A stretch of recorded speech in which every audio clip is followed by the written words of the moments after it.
Good afternoon, good day, good morning for many of you, and thanks a lot for joining our pitch session today at the Global Legaltech chapter of the Founder Institute. We will be waiting just a couple of minutes so we have everybody on board, and then we will start the session. So just one minute more.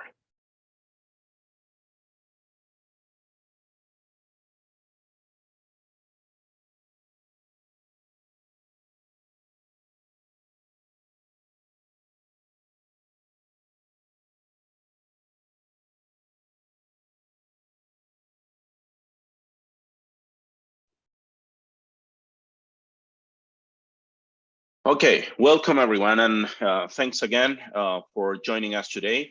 We are really happy to share this session with you. And my name is Andres Jara. I'm based in Santiago de Chile, so in South America.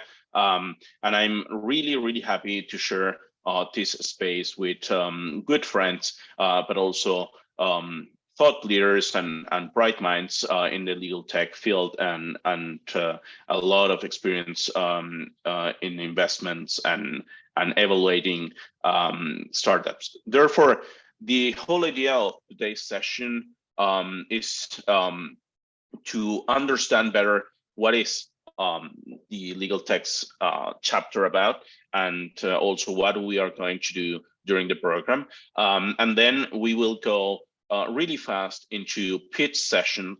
We have some startups that joined and asked to pitch today and get some feedback from the panelists. So we are going to go for that part of the agenda.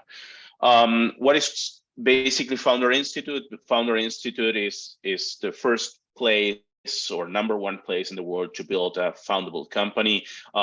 It has a lot of experience. And we manage many startups that really went through their processes in different stages, from building on early stages until really scaling their projects. And the whole idea of Founder Institute is to help on pre-seed founders to go through their processes and the different stages of their development.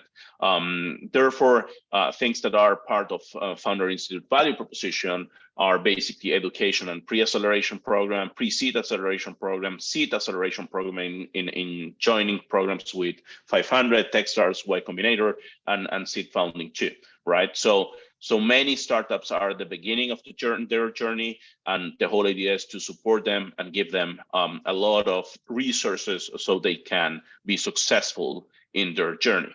How does FI work? Basically, they are great choosing great people, people first, then devoted to global support networks, and certainly put some structure into the process of building a company from scratch and hopefully then making it successful.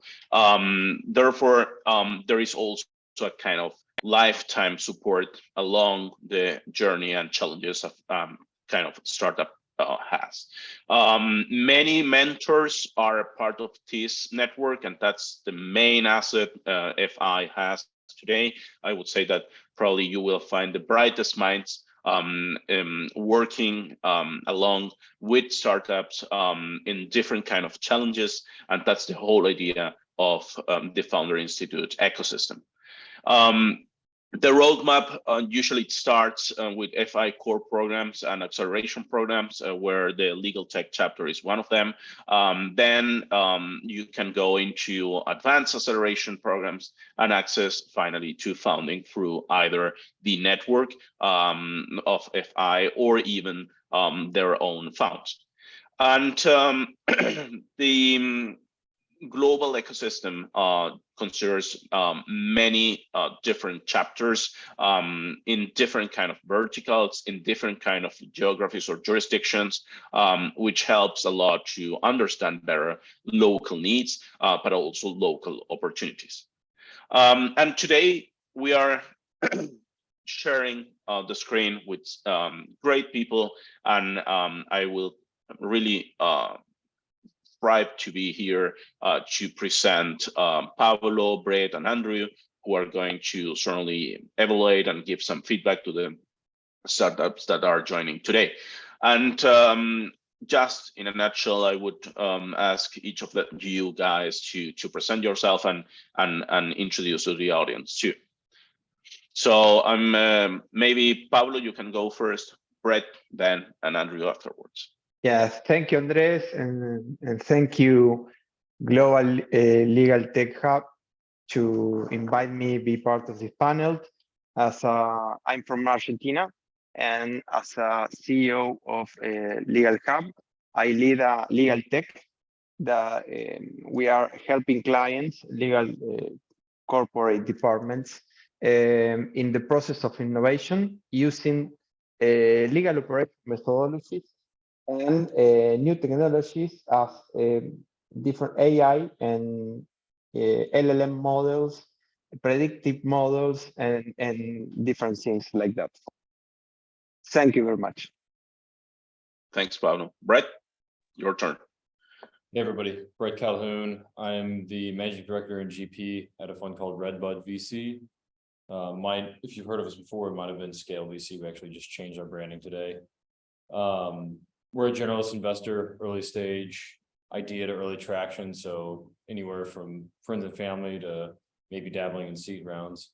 I've spent some time in legal tech. I worked with the Legaltech fund for a little bit, co-founded a company in the legal tax space, and we've invested in a few legal tech companies through Scale VC, most recently a company called Caveat. And looking forward to hearing everybody's pitches, and thanks for having me. Wonderful. Andrew, go for it. Hi, everybody. Andrew Foreman here. Thanks for having me. Excited to be here. I recently just joined back on the investment banking side, and I'm covering legal tech as a sector, and so ultimately selling companies as they're more mature companies. But my background is that I ran and still run a company called Gives that I raised $3 million for and have gone through relatively recently what a lot of you folks are going through, from idea phase all the way through to pre-seed rounds and seed rounds. And so hopefully can add some helpful value there. Looking forward to it. Wonderful. So all set, and thanks a lot again for taking part of this session. We are really happy to share startups with you and get into the challenges these startups have. So having said that, the whole idea today is that we are hearing some pitches, right? So the first pitch that it's going to pitch to us is founded by Sri Harsha. I hope to pronounce your name correctly. Sri, I am going to allow you to talk, so open your mic. Hopefully you can also share your camera. I don't know if it's working, let me know. I can't see the camera option here. Okay, so I'm going to stop sharing my... Andrew, just quickly, what is the time limit for the presentation? We have between 3 and 5 minutes. Perfect, thank you. Okay, so Free is here. You should be able, multiple can share, one person can share at a time. Okay, so you should be able, there it is. Free, hi, thanks. The important thing is that you are able to share your screen, so you can share also your pitch deck. Let us know if it's working. You are mute. Sorry, you are mute. Sure, thank you. Just give me a second as I present share my screen. Yeah.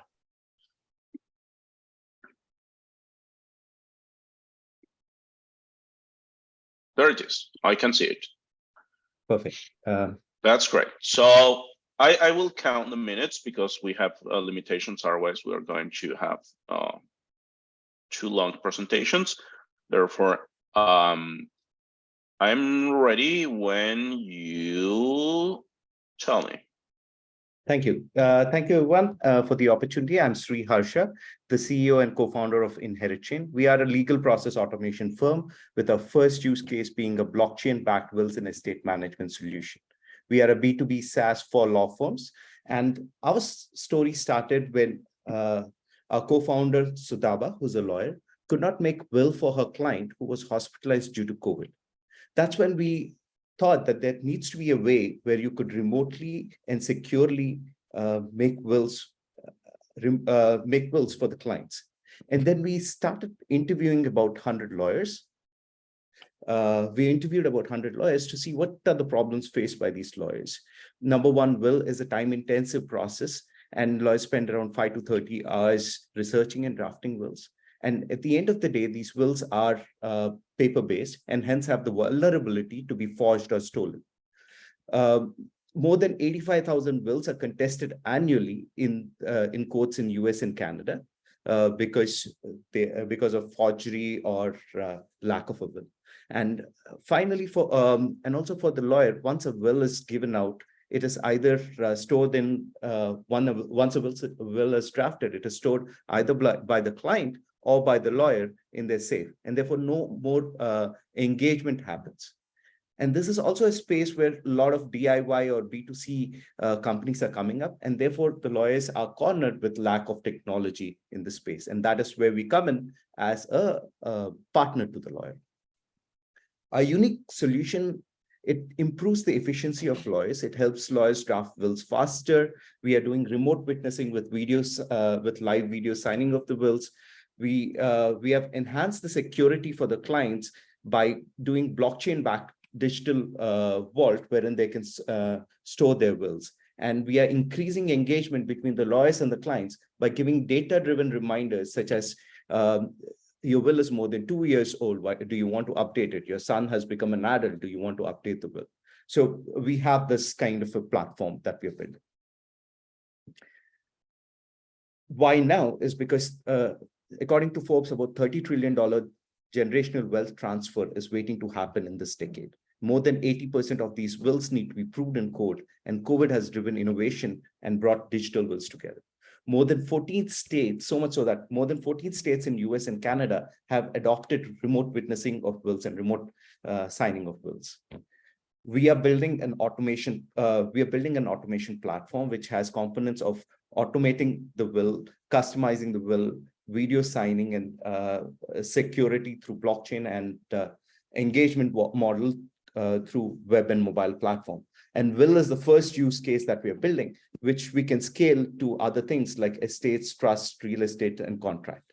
And when you put something on blockchain, you're automatically building a registry.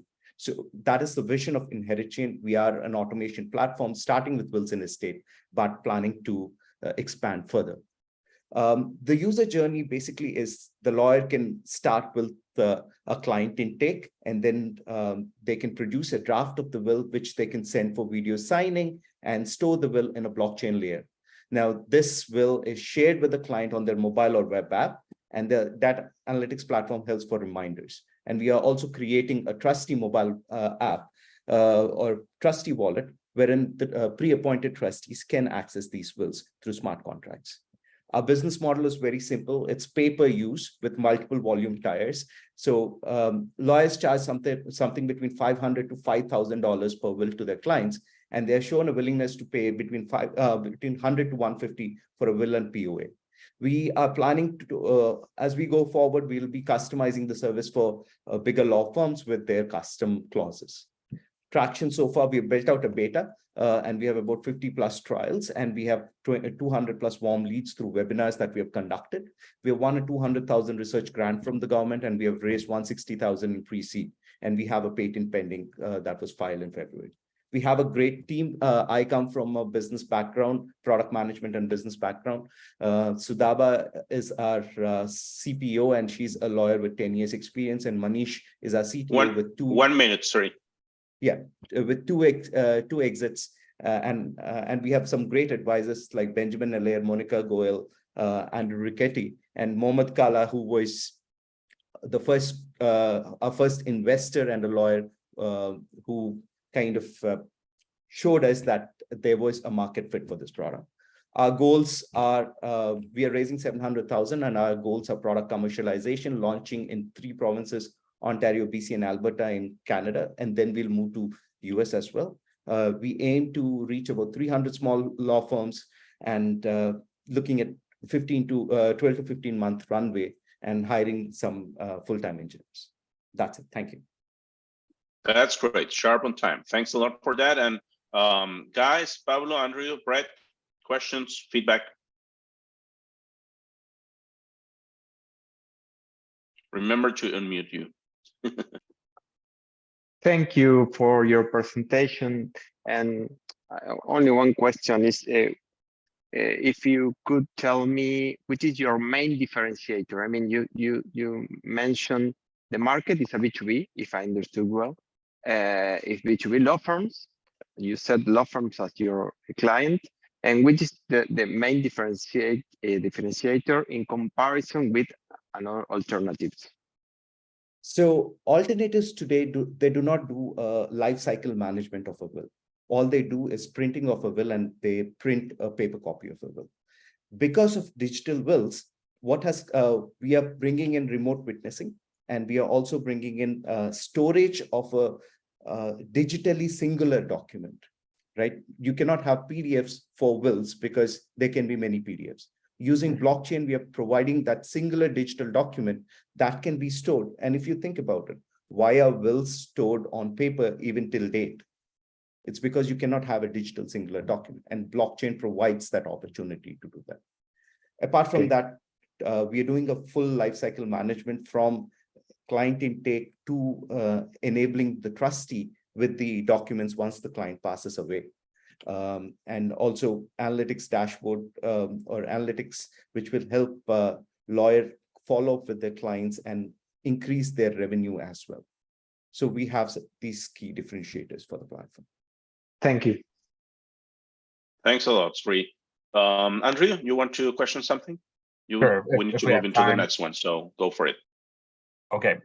So Sri, thanks for that presentation. I think it was great on the total addressable market size. So if the addressable market is law firms and you're charging $100 to $150 per will, I don't like what's the vision? What's the vision for the TAM now? And then what does it look like? You know, how do you get extra revenue coming out of that? Maybe it's those extra pieces that you plan to add on, but that's what I'd be looking at for you guys. Sure. So the TAM for us on a global level, we are talking about, we are targeting small law firms who are generalists. So on a global level, there are about 1 million such law firms, and that is about $5 billion annual TAM.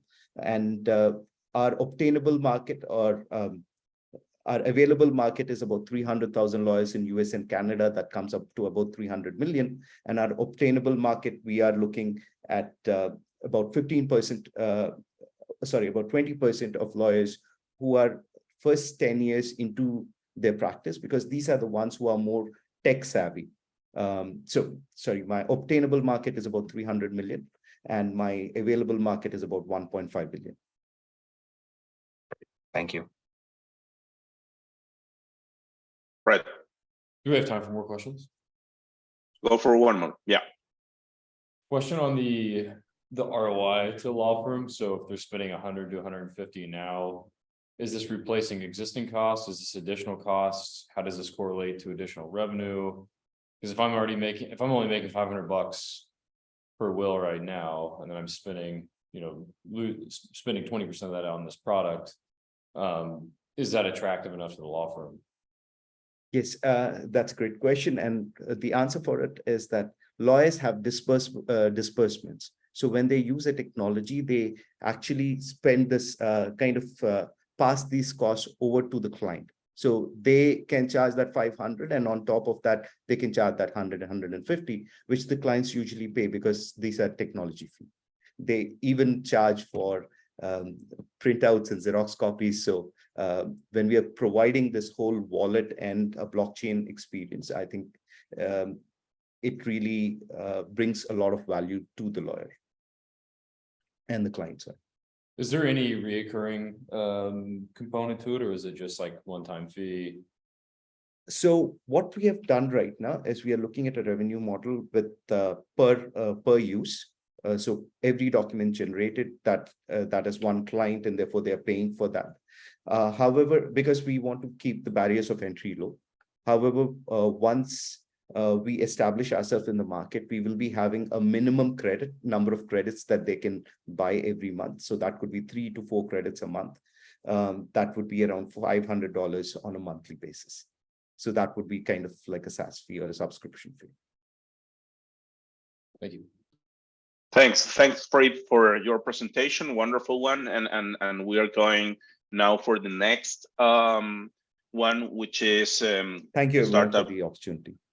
No, sure, and let's keep in touch. So the next startup is Corpora, led by Stefan Christian. I believe I pronounced it right. Are you there, Stefan?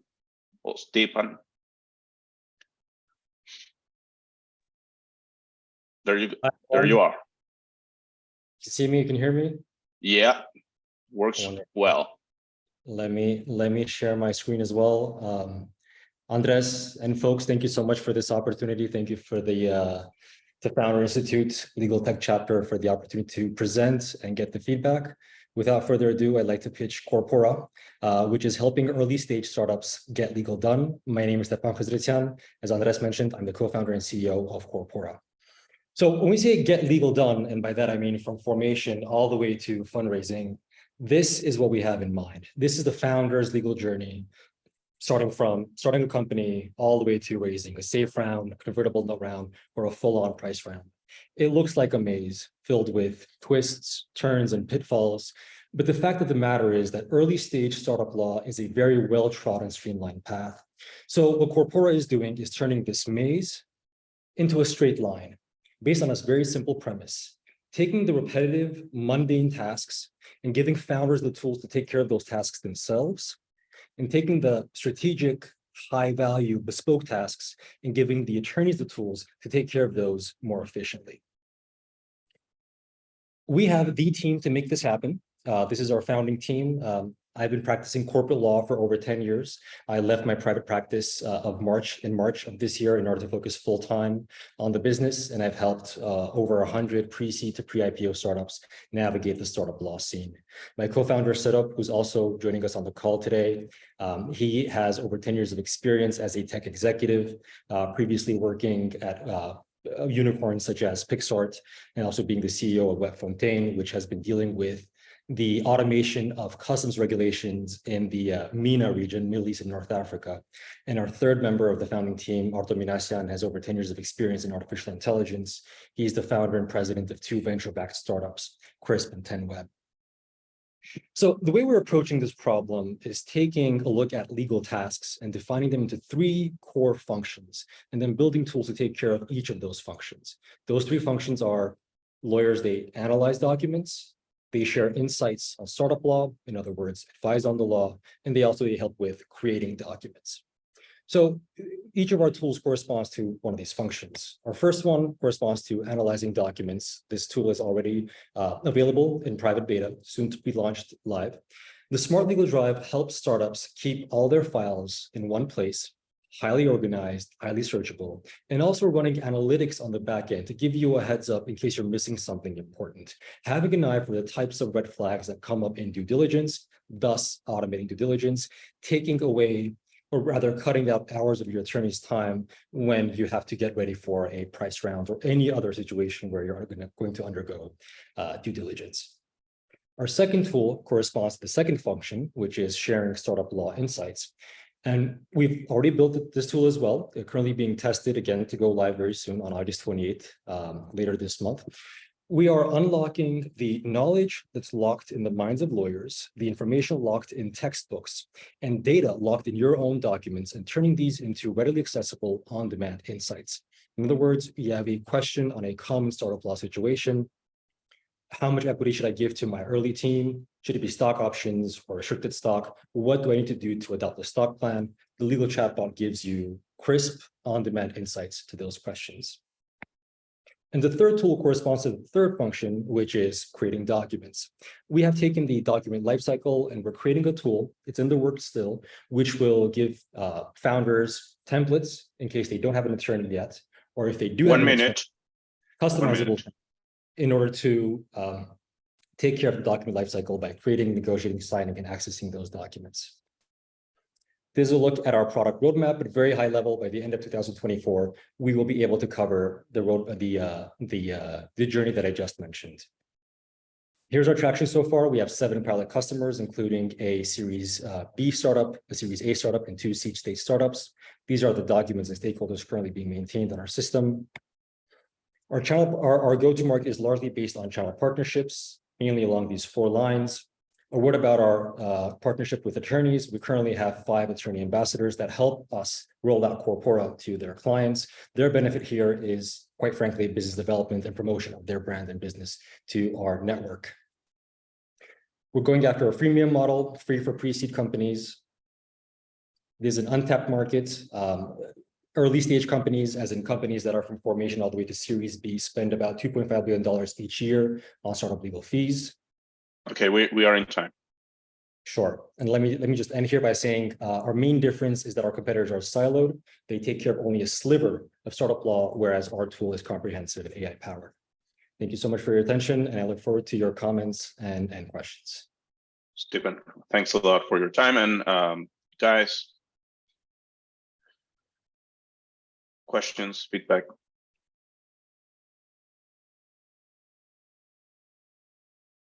Thank you for your presentation. And while, as you mentioned, you have many competitors. And what I'd like to know a little bit more is about you mentioned a little bit about the revenue model and the main differentiation of your product. Just to know more about that. Sure, as in how we're different from our competitors, and also about our model. Yeah, absolutely. So each of the components, each of the companies that you see on the screen, they take care of a part of startup law. But startup law isn't just securities. It's not just templates. It's not just contracts. It's not just file share. But it's a whole range of matters. 6 big matters, including intellectual property protection, hiring people and terminating people, making sure that securities are properly granted, a whole range of corporate matters. So the way that Corpora stands apart from our competition, one of the ways is that it's a comprehensive solution. The second way is that several of these companies, Juro, for example, they're geared towards enterprise, the more mature company. But the early stage startups is largely an untapped market because it's considered too small. So what Corpora is doing is taking the main functions from each of these parts and putting it together into one tool geared specifically for the startups. So startups don't have to pay for things that they don't need, like they do in the case of Carta.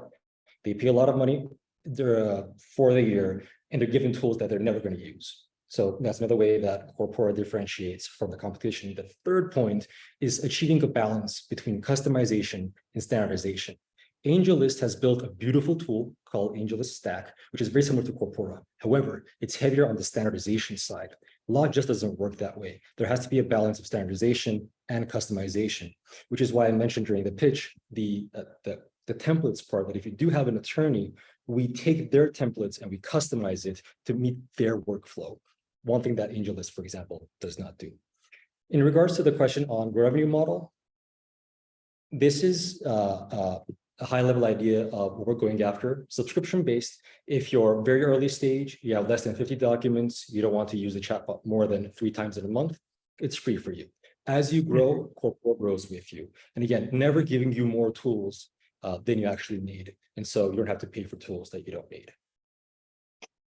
Thank you very much. Thanks. Being the timekeeper, Andrew, Brett, we need to rush into the next one, but I don't know if you have any things that you need to talk with Stepan. I would just think about, as you're working with some of these early stage companies, how you're working with Oric or Cooley or whoever, because a lot of investors care deeply about who your legal counsel is. I mean, some don't, but some do. And so assuming you can maintain that branding for these startups, I think would be something to think about. Point well taken, Brett. Thank you so much for this. We've essentially segmented the startup lawyer space rather into 2 big buckets. the small boutique firms, which are founded by ex-big law attorneys from the ones that you mentioned, and the big law firms, such as the ones you mentioned. We're starting with the first, as in, people who worked at Cooley, Fenwick, Oric, they left their practices, set up beautiful boutique practices.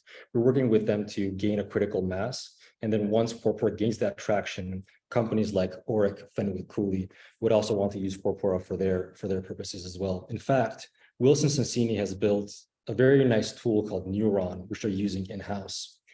Their competitors will either have to put in the same amount of money to build similar technology, or else use a tool like Corpora in order to stay on par with Wilson Sonsini. But our approach, I think the main message here is, as opposed to other legal tech companies out there, we're not here to displace lawyers. In fact, we have a very attorney-centric GTM. And so we're down to build great relationships with all the mentioned law firms.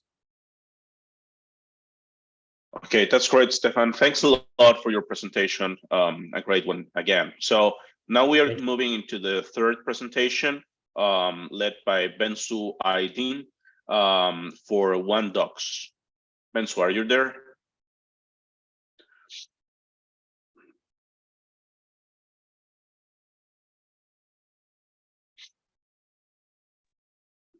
Hi, everyone. I can Sorry, see that you. took a minute. Hi, hello. Yeah. Just nice to meet you all. And one point for my co-founder friend who just presented, Stepan, if I'm pronouncing it correctly, I have a good network of attorneys who are startup attorneys. I myself a tech transaction attorney. I worked with Figma, Notion in the past. And I worked with a boutique law firm who was founded by one of the ex Wilson Sonsini and Layton people. So if you want to give me a demo or like just let me know, I have a network who might be able to help you. And with that, thanks a lot just for that. Let's go for yours. I'm just gonna go to my own product. So as I said, I have been an attorney in the past. I have worked with high growth companies, but before that I was at Cravat. I was working at M&A and like very big deals. I am Turkish and I have practiced half of my career in Turkey and half of my career in New York. And I think one of the investors mentioned Caveat. We went to the same school with Elizabeth. I don't know whether you know her, but she was, I think, 3 years. She joined the program 3 years later than me. I was at Cornell Tech as well. So nice to meet you. Hopefully, like you say hi to her if you see her before me next time. So here is OneDocs. We're building a workspace for all documents. So when you look at the market, I can't look at the market. Here's the market. When you look at the market, contracts management is not rocket science, right? There are many platforms doing it. But there's still some chaos that I've been seeing before I started this company. There are some tools that are used only for storage or like very, very small and very smart tools that like founders or companies have found in the past. Like they just put an NDA in ChatGPT and then they just get whether that's like right or wrong, and that just like stays in ChatGPT, whereas their documents are staying in Drive. The other thing is there are many platforms out there who are giving services to enterprise customers. Ironclad, iSorter, Selection. I have worked with these products in the past and implemented these to my customers. But one thing is that they're really focused on enterprise. And then there are some customers who are just like using Salesforce or Zoho or PandaDoc, or like not really legal tools. Legal people don't like keeping documents in Salesforce or like sales products. And PandaDoc, which is a great leader in the market, especially for SMBs, is more catered towards like finance or business people, but not legal. So there is like a disconnect when you look at this page. We're trying to connect all of that together. So we literally integrate all the way through with all the tools that our customers are using day to day. I'm not just saying that like, oh, we integrate with Drive and like you can just store your documents. No, you can also use Google Docs through our platform. You can use ChatGPT, make it a summary of the document and then still store it somewhere at one dedicated workspace for all documents. This is a little video for like how we have implemented ChatGPT. You upload the document, you just say read with AI, and then the whole thing, the summary of it, depending on what kind of queries you write there, just comes in. It just takes a couple of minutes. But once the algorithm runs, then you will see the summary of the document here with some important sections that you want to call out when you're querying it. The other thing is we also connect this whole process with legal. So if you're using PandaDoc, bringing your legal to PandaDoc and like try actually doing the work in the platform is pretty tough, because we're totally integrated with Drive tools or Microsoft tools. You can easily ask your attorneys to be like, hey, I have something like this, can you come in? The attorneys can customize what questions they want to ask. And once the customer fills it in, the attorney gets tagged, they can put in their documents or work through Google Docs or Microsoft Word together through their online editors. This is a look and feel of the product. I'm just gonna show you how it looks. 1 minute, Benno. Sure. This is where the integrations are. This is how the template works. As you can see, Google Drive opens up and you can automate your products. And this is where the whole magic of like pulling out what data you need and like pulling that out to Excel works. We have been operating in the market of Turkey. The Turkish market is completely nascent because we're the first movers in this market, and we have both technical and legal background to respond to the needs of this market. We have done our pre-seed. Right now, we have generated a $70,000 ARR since we launched our product, which was in November. We have about 250 users. We have about 17 companies using our products. And while we were doing all of this and growing in Turkey, we also looked at what we can do in the US and EU markets. We have a couple of pilots going in the US. We have companies from Germany using our product. And we are Thanks, hoping. Bensu. We are on time. Okay, perfect. Sorry. But that's where we are. Yeah, no worries. Thanks. Yeah, but this is where I wanted to come anyways. Okay, we will start with, I don't know, Andrew, Brett.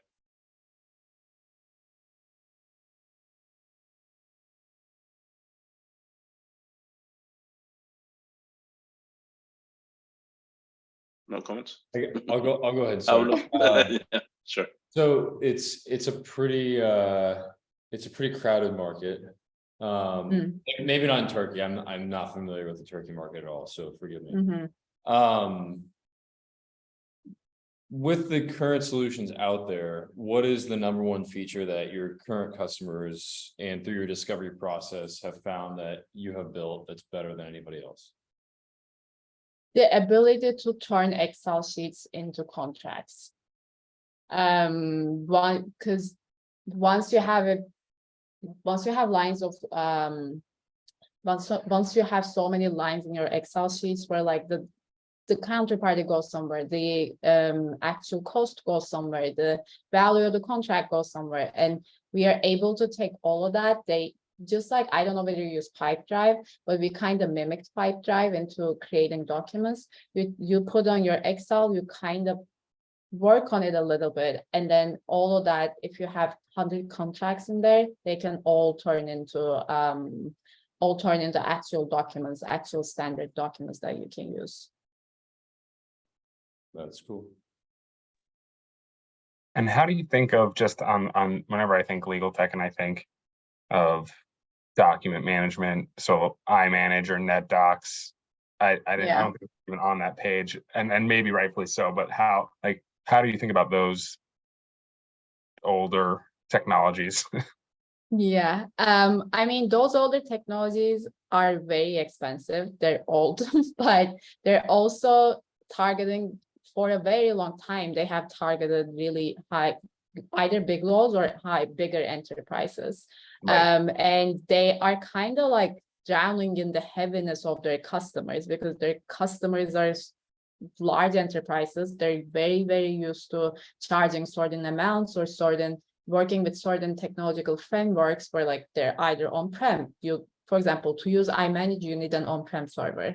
iManage otherwise doesn't provide you services. So if you don't have a server that you're managing yourself, you're not going to be able to get those services that they're providing. This is more of like a new way of actually working very integrated with the teams that you work with, using like if let's say you're very used to using Drive, I don't want you to stop using Google Drive tools, because that's not going to take you anywhere unless you decide to change all your tools to something else and you grow up.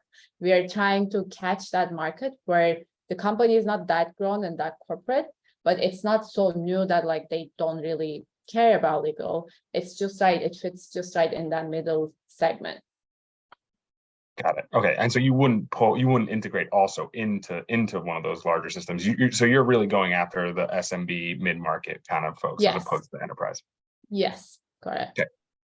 That's wonderful. Thanks a lot. Thank you very much. Thanks for sharing your story and your pitch. And we are going now for the fourth presentation, a company led by Danish Ghaffar.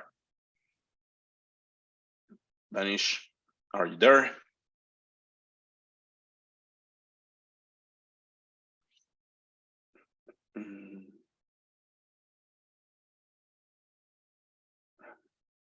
There you are. Hi everyone, can you hear me?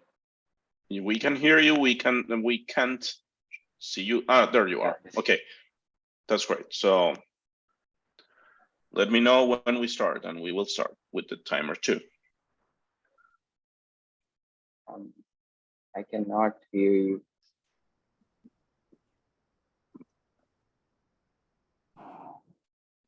No, we can hear you now. I mean, there you go. There you go. We can hear you. It's okay. So I'm Danish from Pakistan. You have a presentation? Sorry to ask, but you have any presentation to share? Yeah, I have. Okay, you should be able to share a screen.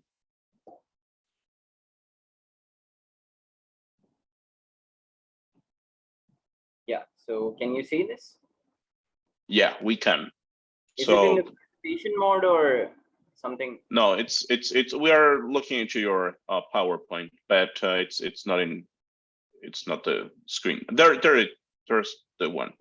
So yeah, I will start with the timer. Go for it. Thanks. Yeah. So DigiLawyer. So what is exactly DigiLawyer and how did it start? I'll start with the story and then I'll tell you about it. So I am a CS student myself. I'm currently studying computer science at UET Lahore, Pakistan. And my dad is a lawyer. So back in December 2022, I was talking to one of my dad's friend and he was like, can you make me a cases management application, because we do not have one in Pakistan? I was like, sure. The idea seemed interesting and I was focused in the startups. So I started talking to more lawyers to, explore the potential of a cases management app. And when I did more research, I found out that there was a big gap in the legal research market of Pakistan. So starting with the problem, Pakistani legal sector is still stuck in the 90s, both on the lawyer side and also on the public side. There is no awareness on the public. Only 14% of the people turn to legal help or any lawyer in Pakistan. In domestic abuse, the percentage is only 0.2%, right? Whereas only 32% of Pakistanis can afford legal services. So talking about the legal research gap, it takes almost 3 days for a lawyer to research about a case. They have to find all the judgments, acts, and everything. And on the public side, public has limited access to law and justice, and the attorney fees are all so very high. So what we are offering is instant legal support, comprehensive legal database, connecting with the legal professional and enhanced legal research. So these are the SDG goals that we are targeting: industry innovation and infrastructure, reduced inequalities, peace, justice, and strong institutions. And here is our MVP. I'll just show you guys the MVP after this presentation. And we recently got grant from Microsoft for startups. It's almost worth $150,000, and we also won a startup competition called Zindagi Prize. This customer review is actually in Urdu, but what they want to say is that the answer was very comprehensive. So what is our business model? We have actually taken all the law X judgments of Pakistan, and we have trained that on a machine learning model. And that model, it can help you solve your cases. You just have to upload your document, and it will give you all the judgments in your favor and against you. And for the legal side, it can give you legal advice. And we are partnering with different law firms, and we detect on the back end that what kind of questions is the public asking. And if someone, let's say, is asking questions related to family law, we refer them to one of our partner law firms, and we take a referral cut from that case, which is around 20 to 30%.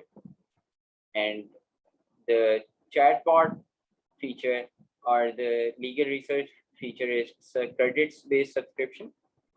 And there's also different marketing for law firms and commissions from individual lawyers. There are 300,000 lawyers in Pakistan, out of which around 170 are technology enabled somehow, like they on a smartphone or a laptop or something. So the first year target segments are enterprises, the companies. 1 minute, Danish. Yeah, the companies who have in-house legal team, law firms, and influential lawyers. This is our team. Uzair is our chief legal officer. He's a lawyer with 14 years of experience, also the legal consultant of KFC. And we are the two co-founders, me and Safi.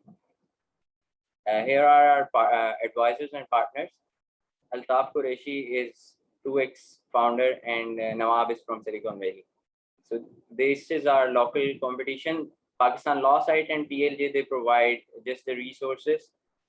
And this is our roadmap, and you can check this out. So I'll just show you guys the, can you see this? Yep. So So okay, so let's go for we don't have time for demos, so let's go for feedback and questions. Brett, Pablo, Andrew. Yes, thank you for the presentation. And what I'd like to know is what makes your company unique in the market? I mean, the value proposition. And sorry about my lack of knowledge of the Pakistan market, but sorry about that. But with this, what is the differentiator? I mean, I really try to understand. So do you guys know about case text? Yeah, so it's actually case text for Pakistan. Okay. There is no other application like this in Pakistan or even in the South Asian market. Okay. Yeah. Okay, that's great. Andrew? So I guess, yeah, so to that end, I think just as part of feedback, and as you go through this pitch, I think that's something to play up in terms of like, hey, what are you building here? Who are you, keep in mind who you're trying to raise money from. If it's from venture capital firms, they want to see, this massive market. If you're trying to build something where you're like, hey, you're actually pitching to angels and you're saying, hey, I can, it's guaranteed. Case text exists everywhere else in the world. I think that's something that you should weave into your pitch. Case text, exists everywhere else in the world here in all these major markets. It's coming to Pakistan. Nobody's built it. We would build it, and then Case Text, who just got bought for a huge sum of money, should buy us, right? And I pitched that as part of the overarching story to get people to understand what it is exactly you do and why there's a huge opportunity here, given how far behind Pakistan is, according to, again, I have no knowledge and I apologize for that, but according to what you're saying. Yeah, sure. It might also be helpful if you can show other tangential products or technology solutions that have been adopted by the Pakistan market, and how long that took and how they were adopted, and how you could also copy a similar path to distributing this for a place that is emerging and hasn't been fast to adopt technology. Yeah, so in the fintech market, there are a lot of products that have been introduced in Pakistan, and then people started using it. So the concept of digital banking, it started back in 2021, and Yeah. 2020. But I believe the feedback from Brett is great to understand better which is the adoption curve in your market and how fast this product can grow at the end. So Danish, thanks a lot for your presentation. We are rushing out of time, so would be great to have you connected with the program too in the future. And we are going now for Justin Collins from, let me see, Justin, basically all things IP.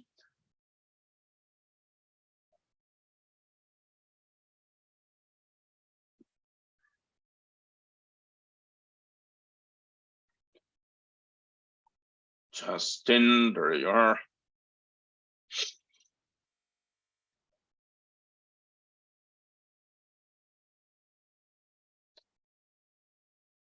So we see your presentation, we don't hear you, and we don't see you. Okay, everybody. Hi there. My name is Justin Collins. I'm the CEO Nice to meet and founder. Hi, pleasure. CEO and founder of ChartLamp. I'm coming to you live from a Starbucks here in McMinnville, Oregon, which is just north of California on the west coast of the US for those of us joining abroad. Apologize, I had some late minute stuff come up, but we're going to get through it.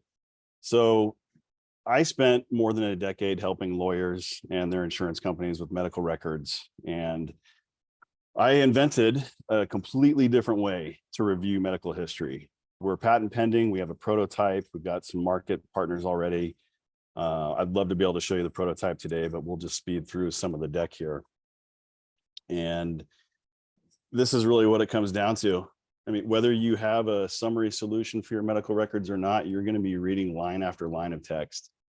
What's on the right here is a Google search for medical summary products. And I know this is totally accurate because I sold this stuff for 12 years. So even the GPT or, large language model kind of AI tools that are coming out, you're still going to be reading day after day unless you come to ChartLamp and use our patent pending interface. Because I've just taken all of that medical history and populated it into this clickable platform where if I want to see, like, this is a car accident, for example, and I don't really care about your asthma or your migraines. I just want to see the broken leg. I can focus on that. I don't have to go through all your charts and go looking for everything. I can navigate this in a visual way. So let's just pause here for a second. This doesn't exist in the healthcare space. It doesn't exist in the legal tech space. It doesn't exist anywhere. If I were a doctor, I'd probably sell this to doctors. But I've been working in legal technology and helping attorneys and law firms and insurance companies figure this out. So we have a very specific go-to-market strategy. There's a mixed buying process and distribution and purchasing process in this market. Many of the decisions are made at the corporate level for claims, and they filter down to the law firm level, and they really use the retrieval companies, which is why we're partnering with all three of these customers as we build. So I mentioned my background. I also recently completed a LLM with a thesis in the laws governing medical record release in the United States. I don't want to get too far off the deep end, but this is my level of expertise. My development partner specializes in health technology and machine learning. And then I have a strategic advisor who's helping stand up this startup, somebody with 40 years experience working in the startup field. So as of recently, you can see the traction. I mentioned we completed a prototype, recruited a number of attorneys, law firms, and customers, as I mentioned. And for the numbers folks on the call, this is what we're looking at just in, now what we're talking about here, this TAM 5 billion is not the total market for reviewing medical history. If you want to talk about the global applications of a program, that a patent pending tool that can visualize history, it's much, much bigger. This is just the insurance claims and injury sector in the United States. I know there's a lot of words on this page, but this is the competition, and it really kind of drives home the point in a way, because the competition is text-based. So why not just read all their stuff? But there is another argument to be made that this hasn't existed yet for a very good reason. The data standardization that's coming to our healthcare industry in the US and even in Canada and England, I think is allowing products like ChartLamp who can take advantage of standardized coding information and reimagine how that data is displayed. So this is our strategy here for launching this product. You can see we just wrapped up our friends and family round. We're asking for 500,000 to build our minimum viable product. We're doing this with a cap safe and 100% common equity across the cap table. And then to close it out, hopefully under time here, this is what I would consider to be the highlights of what we're building. For those of you looking to invest in something, this visualization product is a step technology that could be the most impactful project you work on. And I know that's a big claim, but you've seen other things out there that don't really change the game in terms of a new product. This is completely different in changing the way how people review medical records. And then again, I mentioned the size of the prize here. We have a go-to-market strategy that's, we get 10% of our target market, and we're at a $40 million a year revenue. And we're targeting that by 5 years from now. So I think it's completely modest. I think it's completely attainable. And then this really drives it home. This is the whole point. Which would you rather use? The thing that you're looking at on the left is the latest, greatest AI produced natural language processing. The thing on the right is what's coming. So thank you all very much for your time. If anybody's interested, you know how to find me, and I welcome your questions. Dustin, thanks a lot, and sharp on time. So thanks again for that. Yep. Brett, Andrew, Pablo, feedback, questions?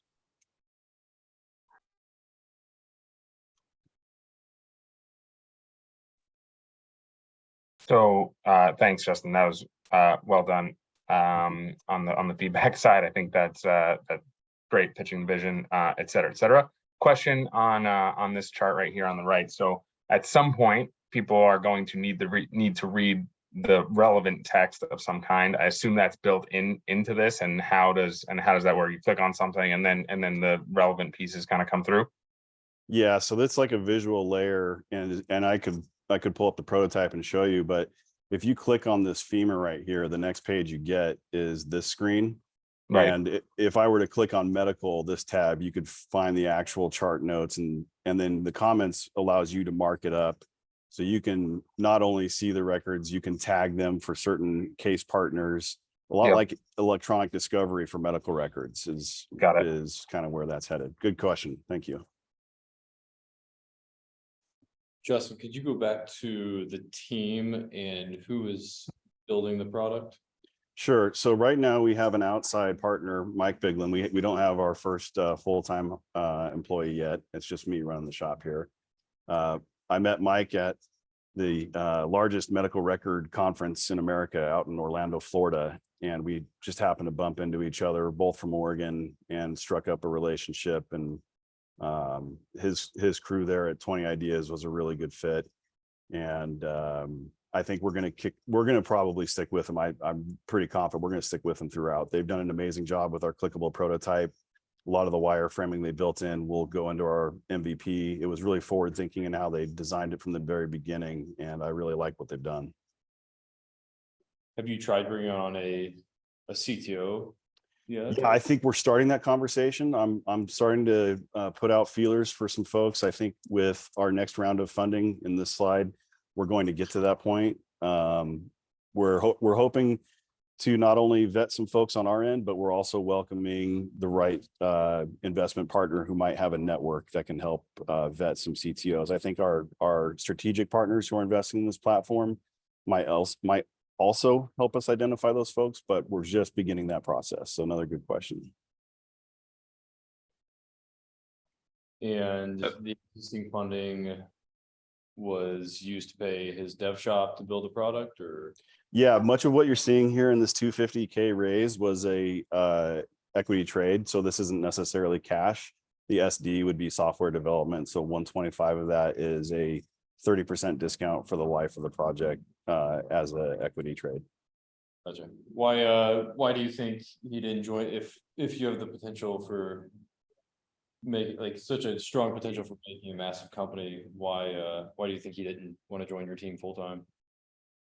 I think his shop is relatively new. He's stood up a pretty good company, but that's a question that I have not asked, so I don't want to speculate too much. But I think 20 Ideas is a really good development firm that's just getting going in its own regard, and it might be weird to chop off his. He might feel it's weird to chop off his own legs when he's just starting to get hit, going with it. I would push him on that because it might not seem weird if he owns a chunk of $1 billion company in 5 to 10 years. So. Yeah, I'm totally on board with that. I'm not opposed to it at all.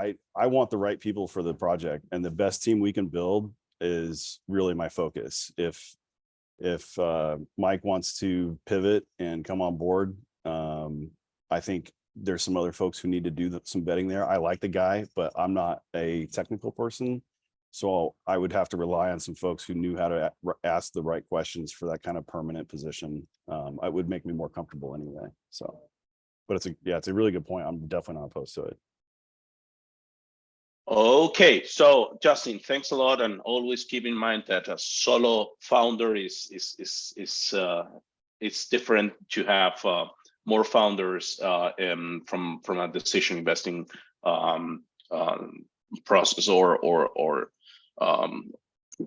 decision itself. So having said that, basically, thanks a lot for all your time. It was a great session. We are running on time. At least I hope you got some taste on which is the global chapter in Legaltech all about, and hopefully you can join us in the future to the program. Hilal did share with you the application basically link in the chat, and and hopefully you can analyze that and apply. Our deadlines are soon, actually, or early. Application process starts or is already open and ends at August 22. And the final deadline is October 8th. So the program is starting middle of October. So hopefully you can be part of the program. Andrew, Brett, Paulo, many thanks for your time. I know that it's always difficult to open some space in crowded agenda. So thanks a lot for that. All the pitches were great, and hopefully we can see us soon. So thanks a lot, and have a nice day and great week. Thank you for putting this together. Thank you very much. Take care. Bye. Thank you. Bye-bye.